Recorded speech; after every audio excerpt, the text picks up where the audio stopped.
Amigos, la medida de coerción a los 20 detenidos durante la operación Calamar fue reenviada por segunda ocasión, esta vez para dar oportunidad a la notificación de nuevas querellas.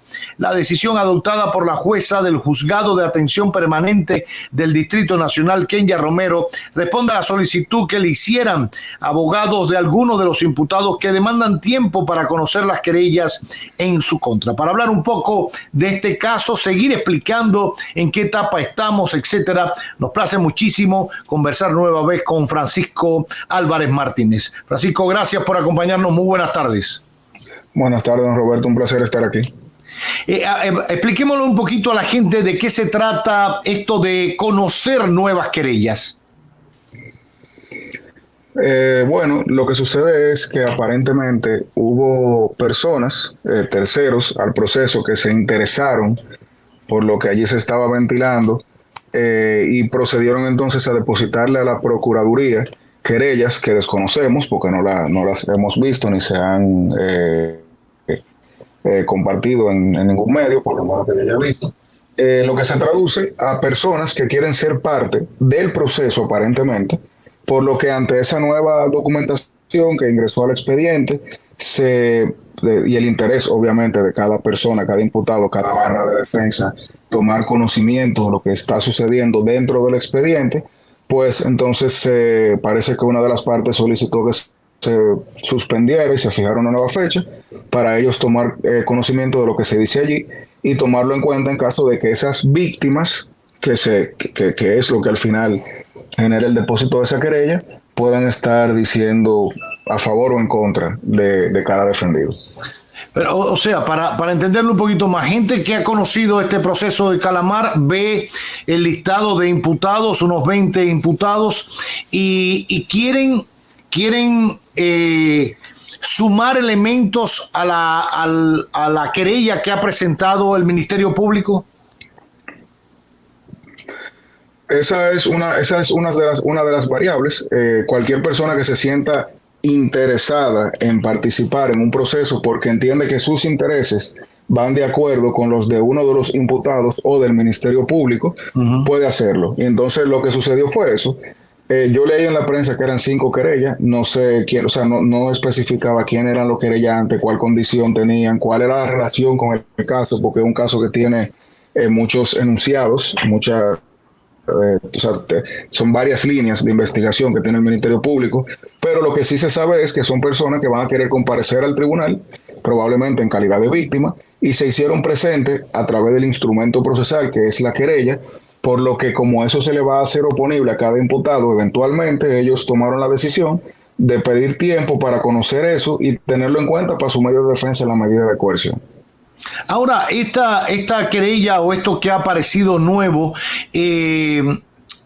¿cómo influye en la etapa que estamos? Porque al final, en la etapa que estamos, y es algo que siempre es bueno insistir, estamos en la etapa de conocerle una medida de coerción a los imputados para garantizar que el proceso continúe, para garantizar que la presencia de ellos esté, que no se desvíe ninguna de las pruebas, etcétera, o se destruyan, etcétera. Si estamos en ese proceso, si le pongo una medida de coerción de las 7 o 8 que hay, podemos conocer el caso con ellos en libertad, ¿por qué hay que sacar tiempo para conocer las querellas? ¿Cómo influye eso en la coerción? Mire, si usted me pregunta a mí, yo diría que eso no tiene nada que ver con lo que se está hablando aquí. Aquí el juez va a tener que hacer un valor, como muchas veces hemos dicho, de si esa persona va a perder la garantía absoluta que es la libertad y excepcionalmente va a tener que defenderse de este proceso en algún otro régimen o en algún otro lugar.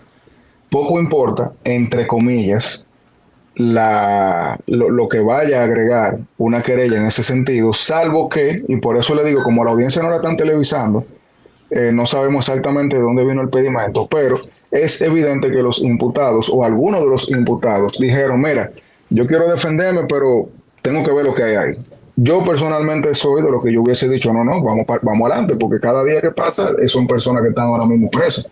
digamos que cuanto antes mejor se conozca el caso, pero alguna relevancia procesal tenía una de estas o todas esas querellas.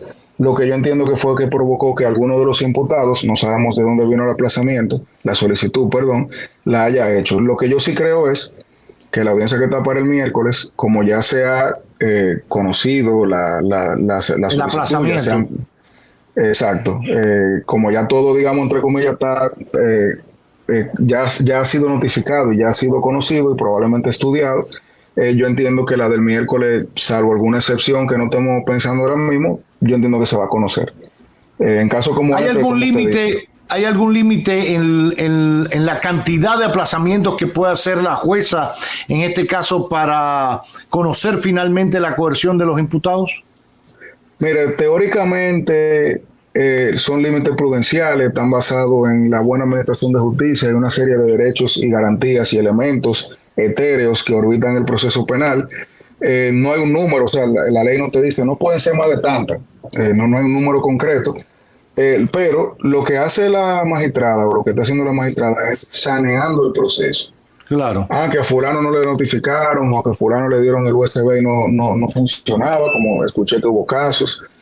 Que Mengano no tenía abogado, que ahora lo tiene. Esos elementos que se van venciendo por olas, la primera aplazamiento, luego este segundo aplazamiento, en teoría ponen el expediente en una condición donde ya no hay causales que puedan provocar una suspensión y una fijación de una nueva audiencia, salvo, como le digo, que hayan elementos excepcionales. Si mañana aparece otra querella, por ejemplo, yo no creo que eso vaya a provocar un aplazamiento, porque ya la misma magistrada va a decir, bueno, pero es una querella que no necesariamente va a aportar a la discusión que estamos teniendo ahora, es una discusión de fondo, entonces el Ministerio Público en su momento admitirá o no la querella. Exacto. Sobre el tema de la publicación o la transmisión pública del conocimiento de la medida de coerción, para que la gente tenga una idea, explicar por qué unos se han transmitido y por qué hasta ahora no. Usted sabe que por regla general las medidas de coerción son procesos secretos, porque se está conociendo o se está verificando la intimidad de alguna persona que son inocentes full. O sea, este es el primer roce de una persona con la justicia. Y son personas que para cuidar su integridad, para cuidar su nombre, su buen nombre, las empresas, la familia y todo, pues por regla son audiencias que se conocen en la intimidad de la persona que tienen algún tipo de interés. Todos los querellantes, por ejemplo, ahora van a poder participar en la audiencia. Dicho eso, la excepción en medida de coerción es que los imputados le digan al juez: magistrado, queremos que se televise la audiencia porque lo que se está escuchando es nada más la campana del Ministerio Público y yo quiero exponer mi verdad. Ante esa solicitud excepcional en esta etapa, entonces el juez pudiera conceder que entren cámaras y graben o que se transmita por cualquier medio que así lo decida. Lo contrario es la regla, o sea, las audiencias que no son de medida de coerción, o sea, en un plano ordinario, en el derecho común, tienden a ser orales, públicas y contradictorias, lo que quiere decir que cualquier persona se puede sentar y escuchar lo que está pasando y a ver, opinar, entre comillas, lo que está pasando. Pero en esta etapa, para que eso sucediese, tendrían que los imputados ponerse de acuerdo en que se transmita, porque bastaría con que uno se oponga para preservar ese derecho que tiene en esta etapa esa persona versus el interés de los otros de que se televise.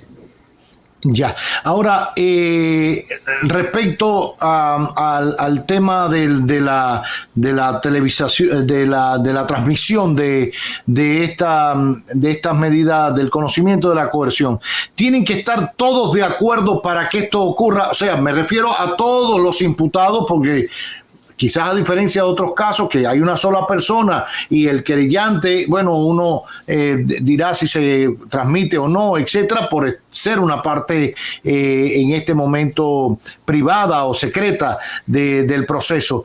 Tienen que estar todos, por ejemplo, todos los imputados. Si uno está en contra, no se puede televisar.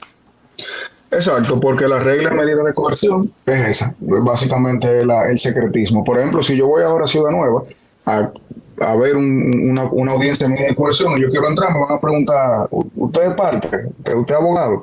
porque se entiende que hay que preservar esa intimidad de esa persona, que el Ministerio Público está diciendo cosas feas, entre comillas, ¿verdad? Y que ella todavía es una persona que ni siquiera ha sido afectada por una acusación. Entonces, lo que ha sucedido en los otros casos, no sé si usted se acuerda, los primeros casos de este tipo que surgieron en los últimos años, es que los imputados solicitaron al juez en el primer caso, que creo que fue el de Cáceres, que se televisara bajo la teoría de que escuchen nuestra verdad. Y digamos que ahí se hizo esa práctica de televisar la audiencia de medida de coerción, pero eso es una excepción.